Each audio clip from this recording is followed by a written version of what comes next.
मित्रांनो, मोर्चाला सुरुवात झालेली आहे आणि हा मोर्चा निघालेला आहे तहसील कार्यालयावरती।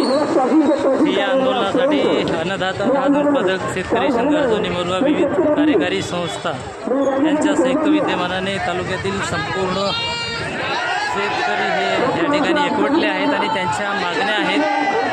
ह्या मागण्या मान्य करण्यासाठी संपूर्ण शेतकरी आज निघालेले आहेत। पाहू शकता शासनाच्या उदासीनपणाविरुद्ध हे यांचं आंदोलन सुरू झालेलं आहे। बघू शकता मित्रांनो,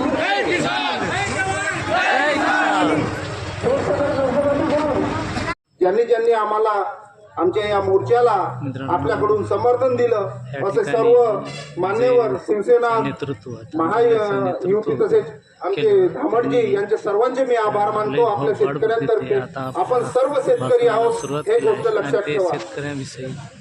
आज आमच्या शेतकऱ्यांना तोंडातून आपण ऐकून घेऊया। ही शेती जेवढा रोजगार देते, ही सरकार असो किंवा दुसरी कुठलीही सरकार असो, कितीही कंपन्या ह्या तालुक्यामध्ये आलेल तरी एवढा रोजगार कुणीच देऊ शकत नाही, म्हणून आपण अन्नदाता आहोत। मित्रांनो, आता आपल्याला ठरवायचं आहे। आपण 11/3 तहसीलदार साहेबांना निवेदन दिलं होतं। त्यांनी त्या आमच्या निवेदनात मागण्या दिल्या होत्या। त्या मागण्यांचं काय झालं? आज आम्ही पुन्हा तहसीलदार साहेबांना मागण्या कशा द्यायच्या, मला हा प्रश्न पडला। आम्ही 11/3 त्यांना निवेदन दिलं। माझी इच्छा आहे, तुमची अगर माझ्यासोबत राहायची इच्छा असेल तर जिल्हाधिकारी साहेब, कलेक्टर साहेबांनी इथं यावं आणि आमचे निवेदन घ्यावं। कारण की आमच्या तालुक्याचं नियोजन, आमचा अन्नदाता किंवा आपल्या सर्वांच्या शेतीच्या कामाचं नियोजन जिल्हाधिकारी साहेब करतात। त्यांना पोर्टलवरती आम्ही किती शेतकरी ऑनलाईन झालो, किती शेतकऱ्यांचे काटे झाले, किती शेतकऱ्यांची धान विक्री झाली आणि किती शेतकऱ्यांचे पैसे आले, हा सर्व डाटा त्यांच्याकडे असतो। आज मार्च महिना आहे, पागल झाले का? आज मार्च महिना आहे, मार्च महिन्यामध्ये काय शेतकऱ्यांच्या घरी लग्न नाही? काय शेतकऱ्यांना जीवन जगण्यासाठी पैशाची गरज नाही?